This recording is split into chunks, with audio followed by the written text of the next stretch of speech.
এই মাদ্রাসাকে পুনর্জীবিত করার জন্য পাগড়ি আছে, পাঞ্জাবি আছে, লম্বা নামাজ পড়ে না, এই মাদ্রাসার অবস্থা হয়েছে, এই মাদ্রাসার অবস্থা হয়েছে। এই জন্য এই মাদ্রাসাকে জিন্দা করা, যে সমস্ত বুজুর্গ এই মাদ্রাসার খুঁটি কেটে দিচ্ছে, ওনাদের কি আশা ছিল যে আমরা মারা যাব, এই মাদ্রাসাগুলো চলবে, সব পাবো, আল্লাহ আজাদ থেকে আমরা বাঁচি থাকবো। আমরা পাবলিক 1 টাকা 2 টাকা 100 200 করে ধান দেয় কেন দেয়?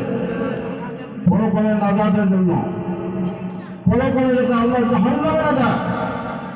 কিন্তু আজকে দেখা যায় চালা হয় মাদ্রাসা পড়া নাই, মাদ্রাসার ছাত্র নাই।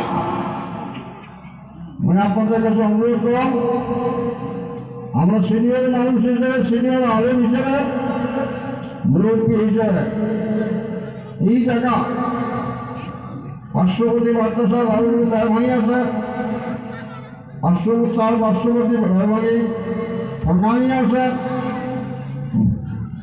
মাদ্রাসা পূর্ণরূপ দেওয়ার জন্য ছাত্র দেন এবং ওস্তাদগুলার কেয়ার করে লক্ষ্য দেন যে ওস্তাদ খালি কালেকশন করবে না, পড়া পারবে, এটা লক্ষ্য দেওয়ার ব্যাপার। আমরা ছাত্র দেওয়ার জন্য রাজ দিয়েছি, ছাত্র যেন মাদ্রাসার পূর্ণ পর্যায়ে উন্নতি আমলগুলো হয়।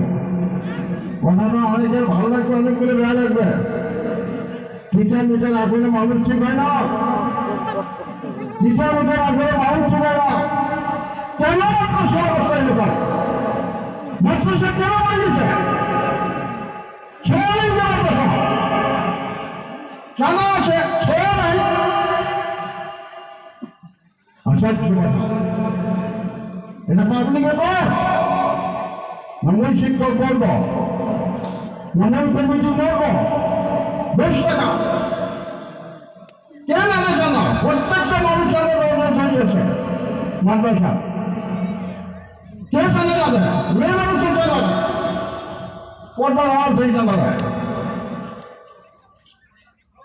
এই জন্য অনুরোধ, এই মাদ্রাসা যাতে পূর্ণ রূপ পায়, মাদ্রাসা যাতে ছাত্র ভর্তি হয়, লেখাপড়া যাতে সুন্দর হয়, কমিটি লেভেলে, প্রস্তাব লেভেলে, অন্তত এই গানের প্রত্যেকটা মুরব্বী জুয়ান সকলের কাছে একদম সবিনয় অনুরোধ, মাদ্রাসা দিকে লক্ষ্য দেন, মাদ্রাসা থেকে আপনার চিন্তা করেন। বাবা তোমার হচ্ছে বড় বাবা, আমার এই সুগন্ধের স্যার আছে, ভাস্কর দিওয়াল স্যার 10 মিনিটের জন্য কয়েকটা কথা বলে তারপর নয় আনসার সব বলা হবে।